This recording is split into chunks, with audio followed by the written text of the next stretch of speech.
E aí, megalunos, beleza?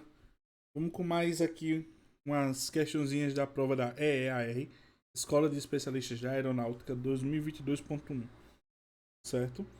Essas questões a gente tá vendo desde essa semana, desde segunda-feira, e aqui a gente vai até sexta-feira com essa prova, tá bom?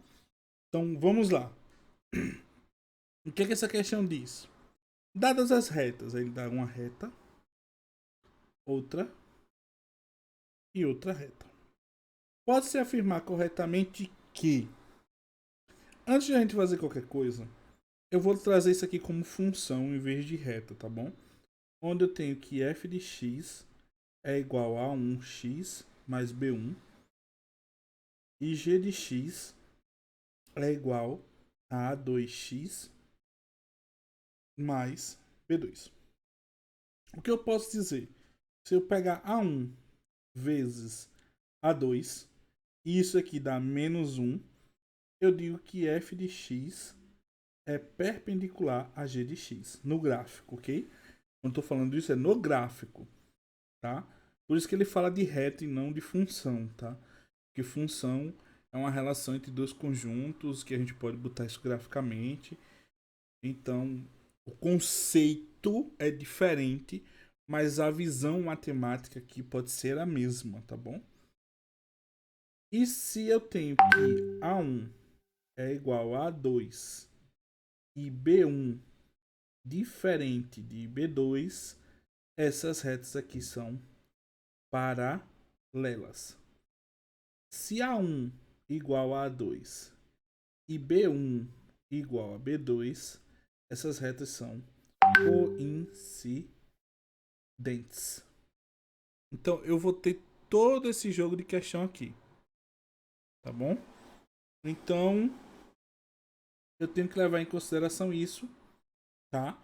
Então eu vou fazer essas retas se transformarem em funções a partir da manipulação desses dados e vamos comparar conforme isso que a gente acabou de ver. Isso e isso. E ver qual questão aqui a gente tem. Mas antes de qualquer coisa, certo? Não esquece de curtir, compartilhar, comentar e lá no banner do canal do Megaluno e clicar lá no Instagram do Megaluno e seguir, que você vai estar ajudando muito, tá? Você está ajudando demais a gente a crescer, beleza? Vamos lá. Então a primeira reta R, ela diz que é o seguinte: 2x menos 3y mais 9 igual a zero. Então vou passar o 3y para lá, vou ter 3y igual a 2x mais 9. Y é igual a 2 sobre 3x mais 2. Então essa é a reta R, a equação reduzida da reta. Se eu vou para a reta S, eu tenho 8x menos 12y mais 7 igual a zero. Vamos fazer a equação reduzida, vou passar para lá o 12y, vai ficar 12y igual a 8x mais 7. Y é igual a 8x dividido por 12 mais 7 dividido por 12. Y é igual, se eu simplificar isso aqui por 4, 2 sobre 3x mais 7 sobre 12. A partir daqui, eu já percebi que 2 sobre 3 é igual a 2 sobre 3 e 2 é diferente de 7 sobre 12. Logo, R é paralelo a S. E eu vou lá e ele diz que R é coincidente, RS são coincidentes ou RS são perpendiculares. Então, essa aqui está anulada, essa aqui também. Anulada não, né? Descartada. Não me serve. Então, vou ter que ver a questão da reta T. O que eu tenho que ter é como? É 3x mais 2y menos 1 igual a zero. Vou passar o y para lá. Então, menos 2y é igual a 3x menos 1. Y é igual a 3 sobre 2x menos, né? Desculpa. Porque o 2 é negativo. Então, menos 3 sobre 2x mais 1 sobre 2. Opa! Reta T. Em relação a R e a S, vai dar no mesmo se eu pegar só o A. Porque os dois tinham o mesmo A. Então eu tenho 2 sobre 3 vezes menos 3 sobre 2. O que é que eu vou ter? O que é que eu vou ter? Eu vou ter isso aqui igual a menos 1. Opa, menos 1, elas são perpendiculares. Então, T é perpendicular a R e T é perpendicular a S. Então, vamos lá. Ele diz que R e T são paralelas. Errado. S e T são perpendiculares. Então, a nossa resposta, certo? Nossa respostazinha está aqui, ó. T e S são perpendiculares. E ficou facinho, facinho. Uma questão que basta você saber os conceitos, tá? Só conceito. Então vamos para a próxima. Um número complexo Z, certo? Tem o argumento 5π sobre 6 e o módulo igual a 6. A forma algébrica de Z é... Tá, ele quer a forma algébrica. Eu sei que Z é igual ao módulo dele, módulo que é 6, né? Vezes cosseno de θ mais I seno de θ. Essa seria a fórmula, ok? Então, eu só preciso saber quanto é cosseno de θ e seno de θ, já que eu tenho θ. Eu gosto de transformar isso em graus, porque eu prefiro trabalhar com graus. Então, é 5 vezes 180 dividido por 6. É 5 vezes 30, e dá 150. O que acontece? No círculo trigonométrico, certo? 30 ia estar aqui, 150 ia estar aqui, com o mesmo seno e com cossenos valores trocados. Então, pela aquelas relações que a gente tem de seno, cosseno, tangente de ângulos notáveis, a gente tem 30, 45, 60, 1, 2, 3, 3, 2, 1, tudo sobre 2.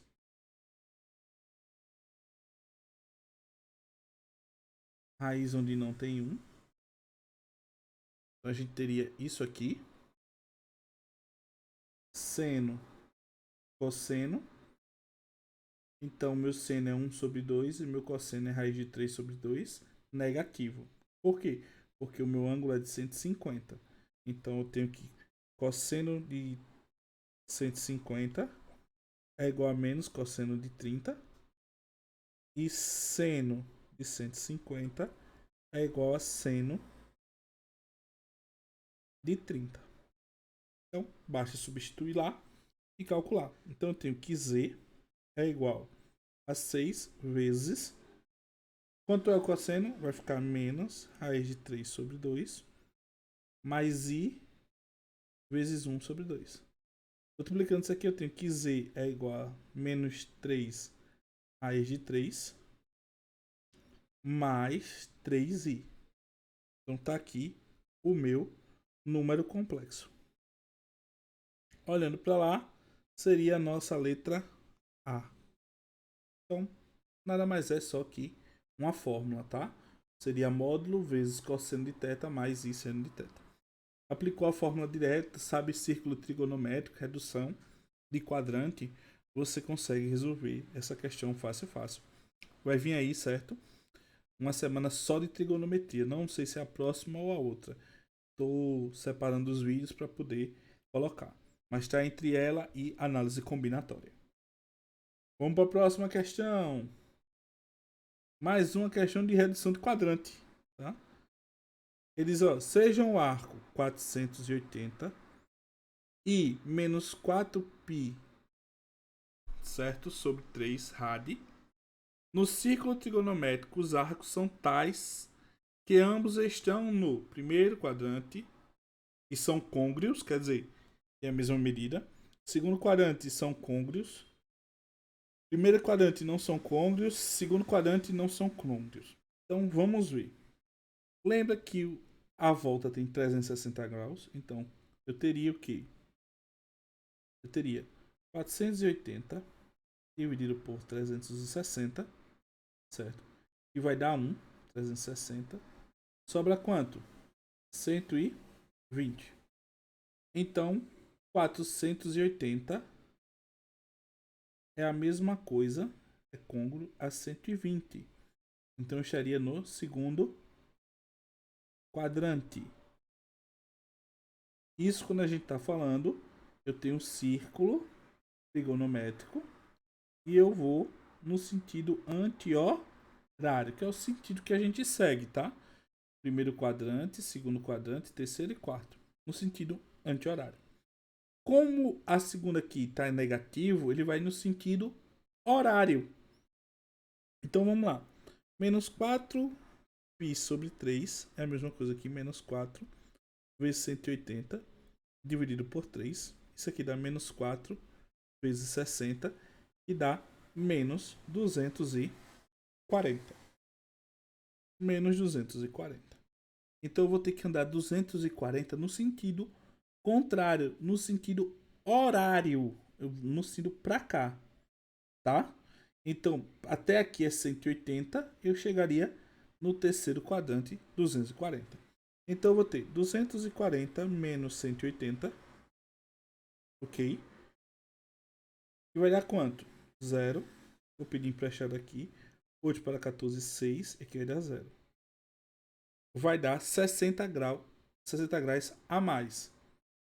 E se você for olhar, 180 menos 120 também vai dar 60. Ok?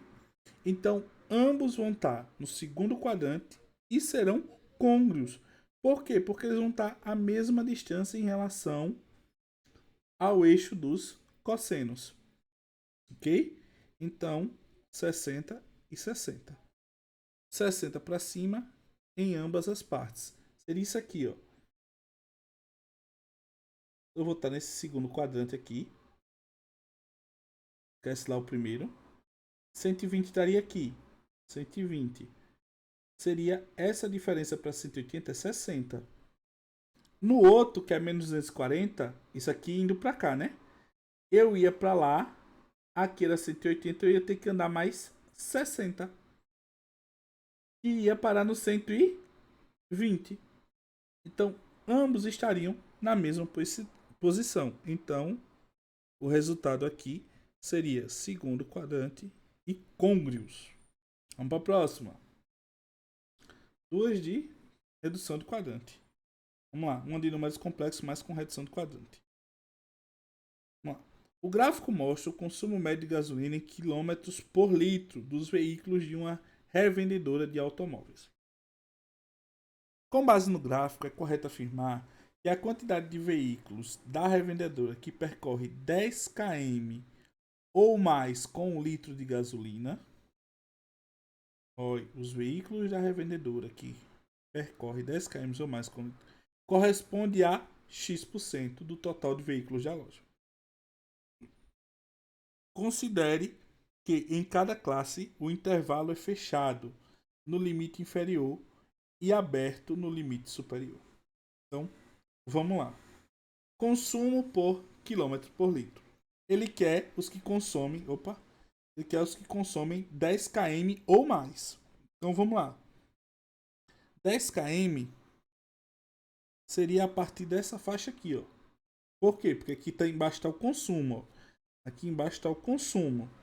E aqui é o número de veículos. Então 10 km é a partir daqui, ó.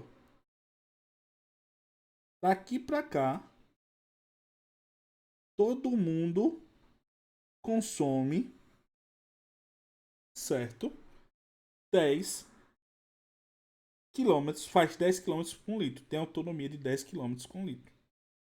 Então, a gente tem que observar aqui, para essa faixa aqui, certo? Para essa faixa aqui eu tenho quantos carros?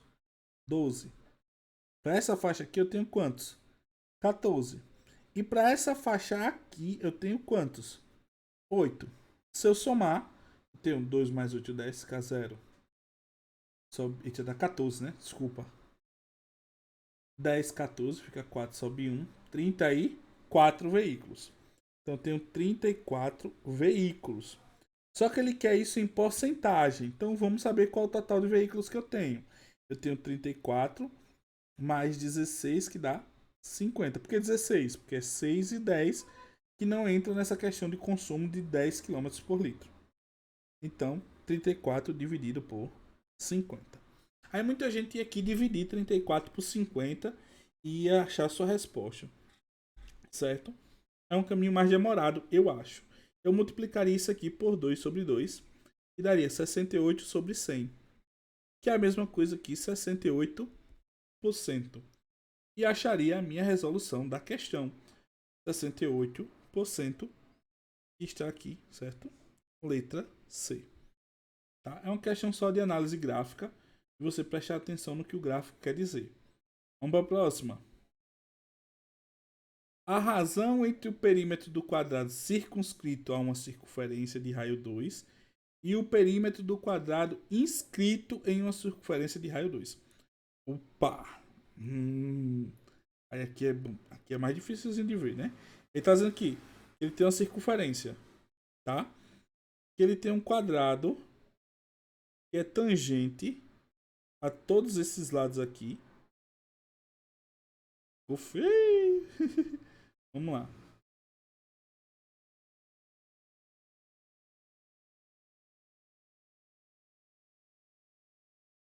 Ele tem um quadrado que é tangente a todos esses lados e tem um quadrado aqui dentro.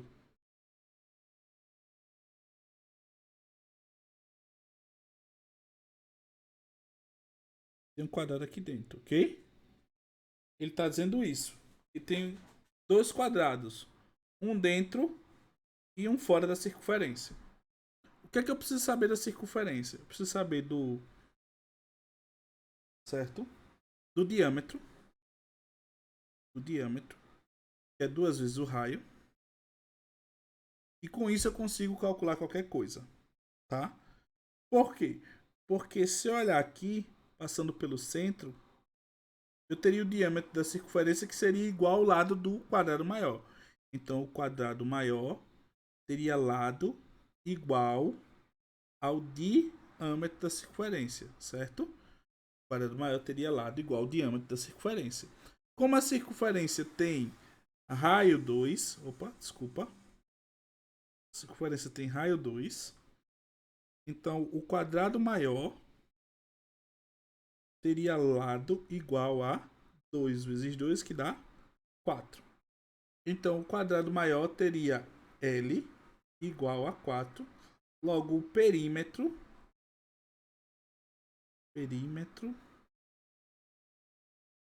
seria 4 vezes 4, que dá 16. Então, encontrei o perímetro do quadrado maior. O quadrado menor já é outra história, porque o diâmetro seria a diagonal do quadrado. Então, o que eu tenho? No quadrado menor, eu teria que o lado ao quadrado mais o lado ao quadrado é igual ao diâmetro da circunferência, certo? Isso mesmo? É. Seria igual ao diâmetro da circunferência. Então eu tinha que 2 vezes L ao quadrado seria igual a 4. Então L ao quadrado seria 4 dividido por 2. L ao quadrado seria 2. Era isso que eu tenho.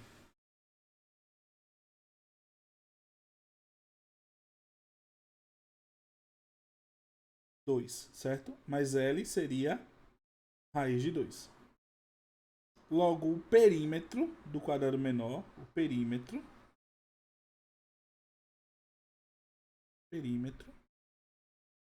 do quadrado menor seria o quê?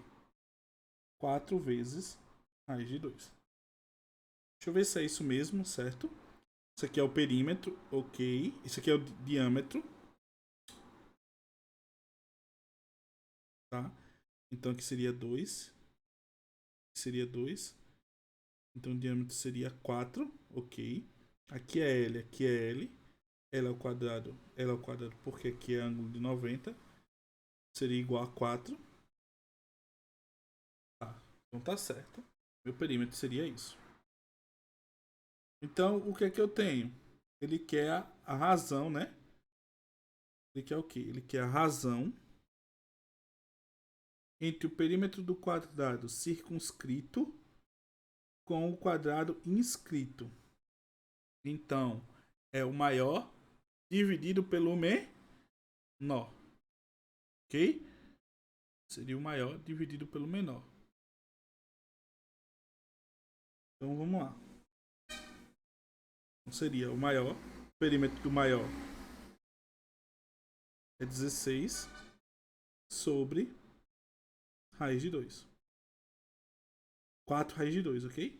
Isso aqui me daria 4 sobre raiz de 2. Eu multiplicando por raiz de 2, isso aqui me daria 4 raiz de 2 sobre 2. Me daria 2 raiz de 2. Então, esse seria o meu resultado.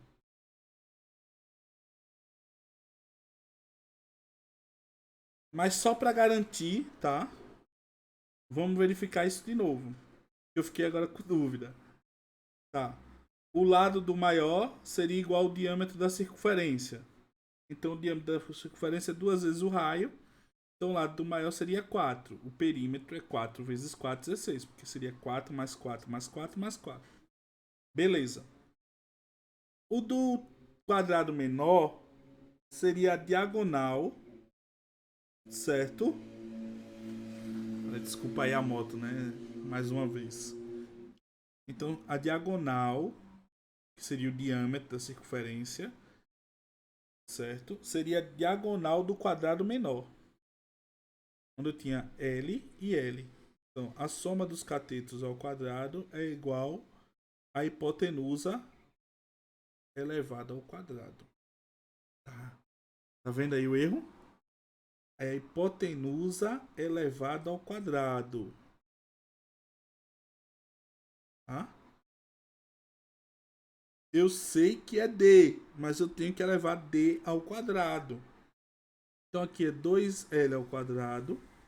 Aqui seria 4 ao quadrado. Então, L ao quadrado, 2L ao quadrado é igual a 16. L ao quadrado é igual a 8. Ok? L ao quadrado é igual a 8. Então, L é igual a 2 raiz de 2. Agora sim, eu vou ter 4 vezes 2 raiz de 2, que é o meu perímetro, vai dar 8 raiz de 2. Isso aqui é o perímetro do quadrado menor. Então eu tenho que 16 dividido por 8 raiz de 2. Agora sim. Eu estava esquecendo o quadrado, minha gente. Então o que acontece? Vai dar 2 sobre raiz de 2. Multiplicando isso aqui por raiz de 2, vai dar 2 raiz de 2 sobre 2, que vai dar raiz de 2. Agora sim, a minha resposta, letra D. Tá? Desculpa aí. Tá vendo que um quadrado faz? Eu não prestei atenção em um quadrado. Em um quadrado. Tá?